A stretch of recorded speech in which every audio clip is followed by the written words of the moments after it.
Be happy, be healthy. George, Julia, and Brad, plus Bernie Mac's tragedy, next ET. Surrender or die. The U.S. message today to Arabs among the Taliban, punctuated with bombs raining on their last strongholds.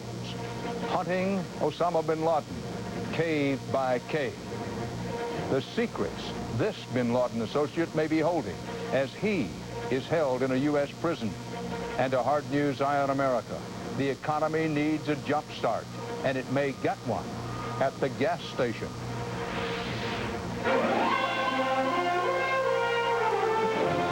This is the CBS Evening News with Dan Rather reporting from CBS News headquarters in New York. Good evening. The war against Afghanistan's ruling Taliban appears to have entered a new, potentially decisive phase. Arab-led Taliban holdouts facing annihilation in the northern city of Kunduz are now said to be fighting among themselves. And those trapped in the Taliban's southern stronghold of Kandahar apparently hope to talk their way out. But U.S. officials say, forget it. They're anxious to be done with the Taliban and get on with trying to find Osama bin Laden. CBS has battlefield reports tonight from correspondents across the war zone. But we begin at the Pentagon with an overview from David Martin. With the destruction caused by American airstrikes all around them, the Taliban is still holding out at Kandahar in the south and Kunduz in the north. Cut off with no hope of reinforcement, the Taliban have two choices: surrender or die. Any idea that those people should end up in some sort of a negotiation which would allow them to leave the country and go off and destabilize other countries and engage in terrorist attacks on the United States is something that I would certainly do everything I could to prevent. The Taliban contacted the U.S. offering to negotiate, but Washington refused, leaving that to the opposition forces on the ground. But Defense Secretary Rumsfeld made clear the U.S. will not honor any deal that allows the Taliban leadership, especially Mullah Omar, to escape. Would we knowingly allow him to get out of Kandahar? The answer is no, we would not. As for Osama bin Laden, U.S. aircraft are broadcasting messages offering up to $25 million for information leading to the location or capture of him or his top aide, Ayman al-Zawahiri. Last week, a strike by U.S. Navy jets and a missile-firing CIA drone apparently killed not just bin Laden's military commander, Mohammed Atef, but 50 other senior members of al-Qaeda. But Rumsfeld cautions the surviving leaders remain elusive. As enemy leaders become fewer and fewer, that does not necessarily mean that the task will become easier. People can hide in caves for long periods, and this will take time.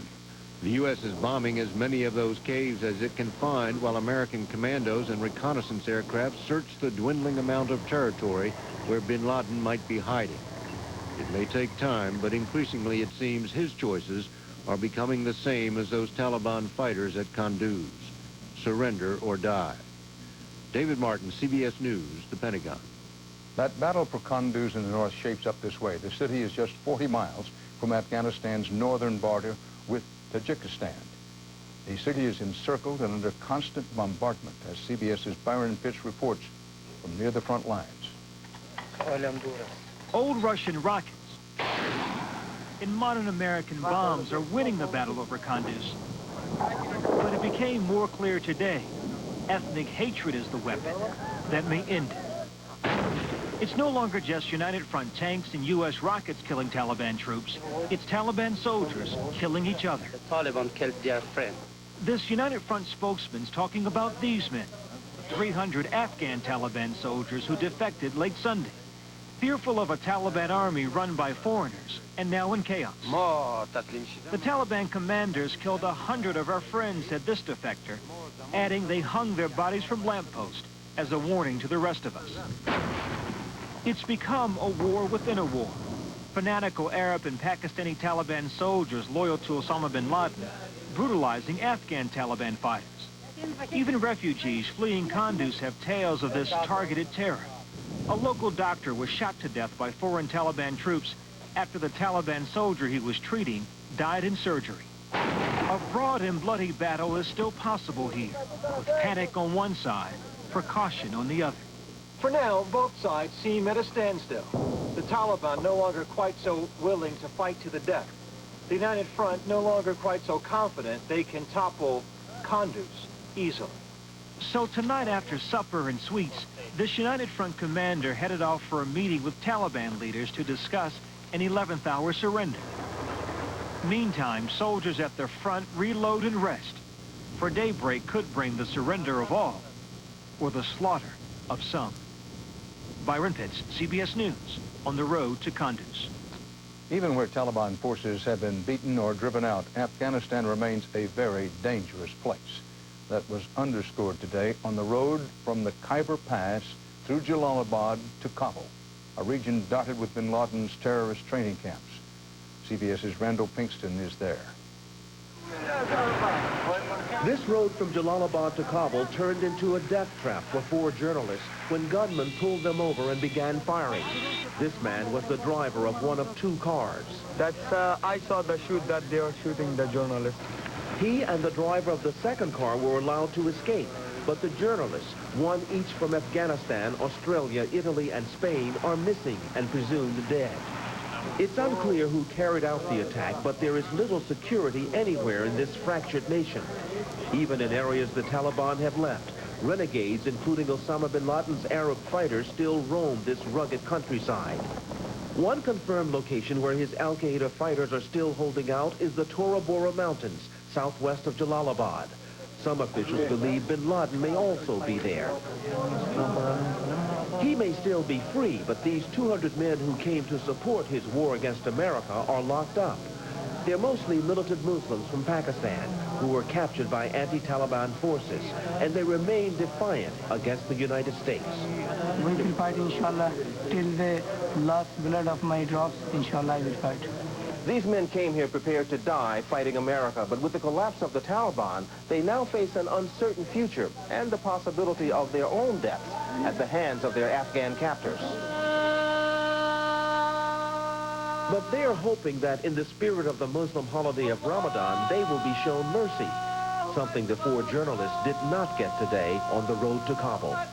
Randall Pinkston, CBS News, Jalalabad. With considerable coaxing and arm twisting, U.S. and United Nations officials have persuaded Afghan factional and tribal leaders to at least discuss the possible shape of a post-Taliban government.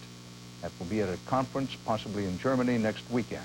CBS's Elizabeth Palmer in Kabul reports tonight what may be ahead for Afghanistan after the war. The end of Taliban rule has unleashed a torrent of demand for things that had been impossible. For these people, it was a simple movie matinee. But for Afghanistan's traditional warlords, it's a chance to carve up the country among themselves again. In Jalalabad, after years of hiding from the Taliban, the former governor and warlord Haji Abdul Qadir is back. A deeply conservative Islamist, he once allowed Osama bin Laden to hide in his territory. This weekend, Qadir was named chief again, and he's in no hurry to join a national government. I don't know when is make the central government after 1 month, 2 months, 3 months, 6 months, what time. Until this time, who is control this area? In Herat, in western Afghanistan, Ismail Khan is back in charge, running what amounts to a private kingdom with his own army. In Mazar-e-Sharif, in northern Afghanistan, the Uzbek general Abdul Rashid Dostum pushed the Taliban out of his former territory, this time with the help of American special forces. And plotting a comeback, Gulbuddin Hekmatyar, once known as the cruelest of all the warlords, whose militia reduced half of Kabul to rubble in the early 1990s and killed 25,000 people. Even today, the ruins of Kabul are a testament to that vicious internal feuding. Now the United Nations is trying to open a new era of cooperation between these old rivals, but many believe it's a doomed exercise. The United Nations has even floated the idea of international forces here to keep the peace. But history shows us that the one thing that has always united the Afghan warlords is a fierce hatred of foreign armies and a determination to push them off Afghan soil. Elizabeth Palmer, CBS News, Kabul. At a UN meeting in Geneva today about biological warfare, the United States said North Korea, Iran, and others have violated the international treaty against bioweapons. But the U.S. representative aimed his harshest words at Saddam Hussein's Iraq, saying it is, quote, beyond dispute that Iraq has, again, quote, developed, produced, and stockpiled biological warfare agents and weapons. The Israeli-Palestinian conflict simmered dangerously on today. At least one Palestinian was killed and another wounded by Israeli troops, and 3 Jewish settlers were wounded in a West Bank ambush. CBS News White House correspondent John Roberts reports U.S. Secretary of State Colin Powell laid out details today of a new Bush administration approach to trying to revive the Mideast peace process. The scene of 2 more funerals in the Middle East today underscored a dramatic shift in White House policy. The disinterest of 10 months ago has been replaced by a new determination to bring the 2 sides together. We will do all we can to help the process along. We will push, we will prod, we will present ideas. The pronouncement today by the Secretary of State re-engages the administration in the search for a Middle East peace. But President Bush will continue to stay at arm's length, leaving the work to envoys, steadfastly resisting the notion of a 3-way summit with Ariel Sharon and Yasser Arafat. Our objective is to convince both parties to make a conscious decision to come to the peace table. And when they do so, we're more than willing to help. The president has come under increasing pressure from Arab members of his coalition against terrorism to get personally involved. Saudi Arabia's foreign minister declared Mr. Bush cannot be an honest broker until he meets with Arafat. Arab scholars say the September 11th attacks have made more urgent the need to achieve peace between Israel and the Palestinians. These terrorists exploit public opinion, and there is tremendous resentment and anger over this issue in the region. And if you keep that an open wound, it is going to be exploited. President Bush believes that the spirit of cooperation forged by his war on terrorism has provided a new opportunity to find Middle East peace. But the opportunity is not without risk. Experts warn that if the process fails again, what is now a territorial battle could become an ethnic and religious conflict that spreads across the region. Dan? John Roberts at the White House. CBS has a follow-up tonight on the story the Evening News broke Friday. The FBI plans extensive testing on a letter to Senator Patrick Leahy that may contain anthrax. That letter was in 280 barrels of unopened mail quarantined after an anthrax-laced letter turned up in Senator Tom Daschle's office. Ever since, the entire Hart Senate office building, 11 million cubic feet, has been shut down. CBS's Wyatt Andrews reports tonight on the status of a cleanup plan. For 5 weeks now, the Hart Senate office building, home to half the U.S. Senate, has looked like a hot zone movie set. Now, the cure will also look like science fiction. The EPA and the chlorine industry believe they can kill the anthrax with a form of chlorine gas. The advantage of this gas is it can reach places that a liquid solution can't. But chlorine has never been used quite like this before. Capitol officials are considering an EPA plan to gas Senator Tom Daschle's 2-story office suite. The gas would be pumped through the suite in concentrations sufficient to kill all remaining anthrax spores. But here's the complication. That gas would also have to be pumped out for scrubbing to protect the nearby neighborhood. A dose that will kill anthrax is not going to be at all healthy for us. So you've got to clean that air when it comes out, make sure that it doesn't get out into the community. So far, chlorine gas is a serious option in no other building. The Morgan Postal Station in Manhattan, for example, has simply been wiped with bleach. Some senators have expressed frustration at the lack of a uniform decontamination strategy. There is nobody in charge. There's no clarity. There's no consistency. There's no uniformity as we look to decontaminate any facility. The Hart building, meanwhile, sits idle while officials study what amounts to a giant experiment. This base to 50 senators, 2,000 staffers, and the Intelligence Committee could soon become one of the largest poison gas laboratories ever. Wyatt Andrews, CBS News, Washington. Coming up next on the CBS Evening News, insight into the mind of an accused bin Laden operative from the suspect's former lawyer. Just when it seems like life couldn't get any better, your whole world can turn upside down. But if you're a Farmers Insurance customer, you can call our new Health Point service the moment it happens. we can answer the questions you can't. Farmers Help Point is here to care and really take care when you need it most.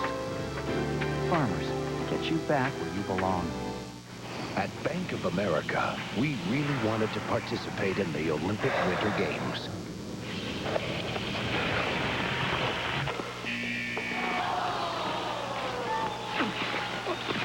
But in the end, we decided to support the real athletes and stick to the things we do best, like defending your money with a leader in photo security check cards and credit cards.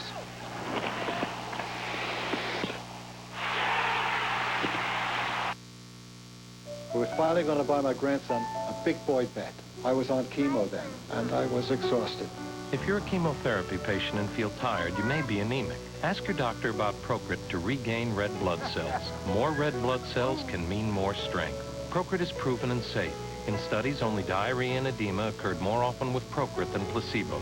Procrit is for patients with non-myeloid cancers. He takes a lot of energy, but I never get tired of him. If you suffer from heartburn caused by acid reflux, get Gaviscon. Gaviscon tablets become smooth and creamy, forming a soothing, protective barrier that helps keep acid down. Gaviscon, relief from acid reflux without a prescription. You know, when the toilet bowl overflows over the floor, it's not a nice thing. You could have a lot of trouble with your septic if you don't maintain it. It could also back up on the lawn. It's cheaper to maintain your septic system. The bacteria and enzymes in Rid-X help prevent septic backups. Use Rid-X once a month. This country keeps rolling. It's not about to slow down. And neither are we. Interest-free financing from GM continues from now through January 2nd on most new cars, trucks, and SUVs. One country, one way. Keep America rolling. Using Washington's Reagan National Airport as a backdrop, President Bush today signed a law tightening security, at least some, at the nation's airports. 28,000 federal employees will take over the screening of bags and passengers within a year, not in time for this holiday travel season. Airports will have the option to return to private screening services in a few years. A judge in Spain has ordered 8 alleged al-Qaeda members to stand trial on charges that they are directly linked to the September 11th attack on America. The 8 are in custody, but make no mistake, even behind bars, accused bin Laden operatives remain determined and dangerous. CBS's Mika Brzezinski has a case in point. His name is Mamdouh Mahmoud Salim, in custody for the 1998 embassy bombings in Africa. He also may hold secrets of the al-Qaeda network. He was seen as very close to Mr. bin Laden. Salim has yet to be tried in the attacks. 4 men were convicted last May, but Salim's court date was put off when prison officials say he attacked a guard, driving a sharpened comb deep into the guard's eye. His attorney, Charles Adler, was there. To me, this was a message that when you are kept in the inner sanctum of the enemy's dungeon, this is how you respond. You put a stake in their eye. Adler was taken off the case, and 10 months later, on September 11th, visions of that jailhouse attack once again, this time multiplied by the thousands. That image came back to me very powerfully when I saw that long, thin airplane fly into that building. Prosecutors say it was Salim who Osama bin Laden turned to for religious justification of such attacks. Salim spoke to the recruits and discussed with the newcomers Islam, their duties as Muslims to fight the jihad. But prosecutors say Salim's role went way beyond theology. They believe he ran companies for bin Laden involved in chemical warfare training and explosives. There's even evidence of a botched deal to buy uranium. All of this information on record before September 11th. Was it a signal of what was to come? There was more to be learned. There was more to be afraid of, I think. And I think we rested on our laurels a bit too much. Feeling like we'd done something about terrorism by convicting the 4, at least. Yeah. Salim may hold information about any other planned attacks, but those clues may stay forever with him, as he has made his commitment to al-Qaeda violently clear. Mika Brzezinski, CBS News, New York. Next, Eye on America. Helping the U.S. economy. Some unintentional aid from Russia. The CBS Evening News and tonight's Eye on America segment are sponsored by Aflac. Ask about it at work. Want to try that triple Lux? What the heck? I got supplemental insurance. What's that? A what? No, that something insurance.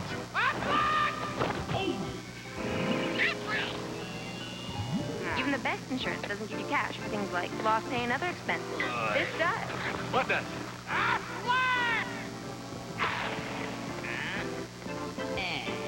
Aflac. Ask about it at work.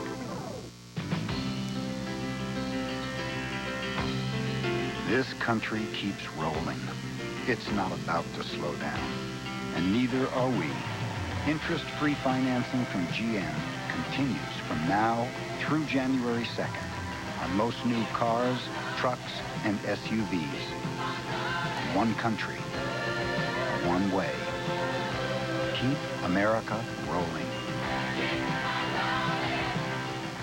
Goodbye, mop and pail. Hello, pledge. Grab it wet. This is wet. How easy is that? It's a lot easier than my mop and bucket. I have to get down on my hands and knees. And they come out very wet. Pledge, grab it wet. Grab it. This is my new bucket, and this is my new mop. It's definitely clean. Clean feet means my floor is clean. Pledge, grab it wet. You can see how much it's cleaning my floor. When the house is clean, I feel like a better mom. Pledge, grab it wet floor wipes. S.C. Johnson, a family company. You can go in the garbage. The kids can play where it's clean now.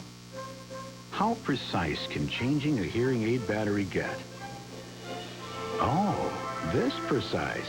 Introducing the Energizer Easy Change, the world's first hearing aid battery dispenser. Simply turn the dial, then slide the battery out to activate. The magnetic arm holds the battery securely for precise placement every time, no matter what hearing aid style or battery size you use. The Energizer Easy Change. It changes batteries precisely. Maybe you should ask your doctor about Flonase nasal spray or call 1-877-FLONASE. When your doctor writes your prescription for Flonase nasal spray, you'll be glad you took the time. Why wait? All you want is Flonase.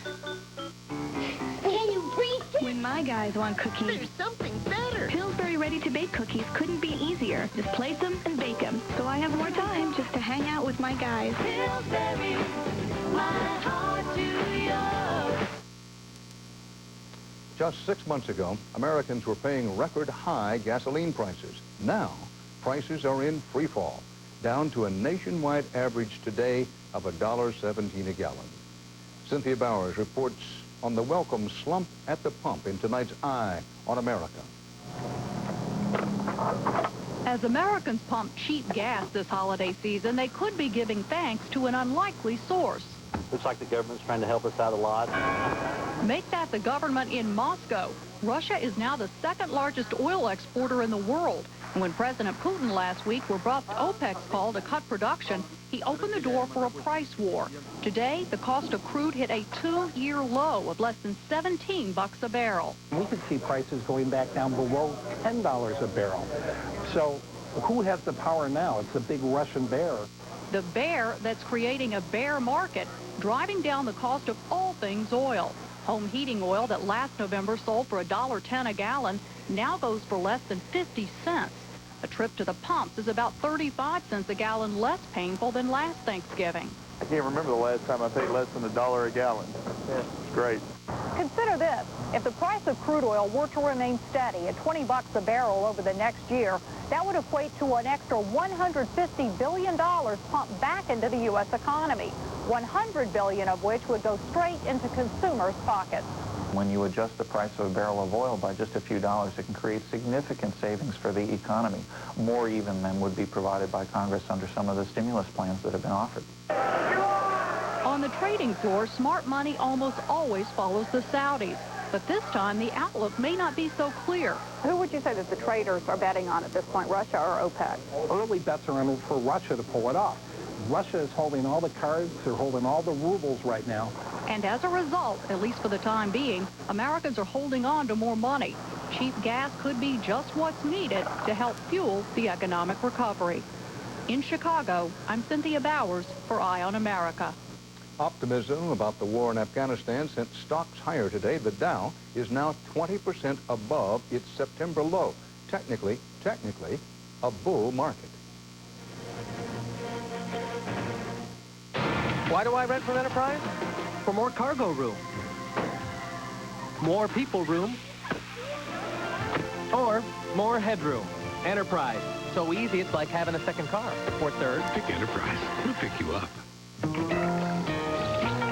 Right. Things are really shaping up. What's for lunch? Tomato soup. Condensed soup? That was okay when we colored with crayons. We're adults now. There's a better tasting soup. Progresso Hearty Tomato. Big chunks of fine ripened tomatoes and special seasoning, so you get way more flavor. See the difference? This is better. How about your finger painting? What? It's time to go to the better taste, the Progresso. I'm every man. And every woman who ever suffered from frequent, persistent heartburn. If you've treated your heartburn and changed your diet, but it comes back 2 or more days a week, then you may know about the burning pain of acid reflux disease. But there's something about acid reflux that I didn't know. Over time, that acid churning up can wear away the lining of your esophagus. I didn't know. I didn't know. I didn't. But today, there's a purple pill called Nexium. It's from the makers of Prilosec. Just 1 prescription Nexium a day gives many people complete resolution of heartburn symptoms. That could mean complete heartburn relief. And importantly, Nexium is also proven to heal erosions in the esophagus caused by acid reflux. Only a doctor can determine if you have this damage. Other serious stomach conditions may still exist. The most common side effects of Nexium and Prilosec are headache, diarrhea, and abdominal pain. So talk to your doctor and call this number for more information and for a free trial certificate for Nexium. Relieve the heartburn, heal the damage. It's possible with today's purple pill called Nexium. You'll love Ziploc Easy Zipper. Just easy zipper it, and you know it's closed. Ziploc Easy Zipper. Easy open, easy close. Easy zipper. Now, the same caltrate that helps fight bone loss may help your colon, too. In a recent study, caltrate helped reduce the risk of recurrence of colon polyps, a risk factor for colon cancer. The same caltrate you take for your bones, now for colon health, too. When my arthritis started choosing the notes, I thought my jazz days were over. But my doctor said keep moving with Advil. It's strong enough to let me control the pain. That's me playing again.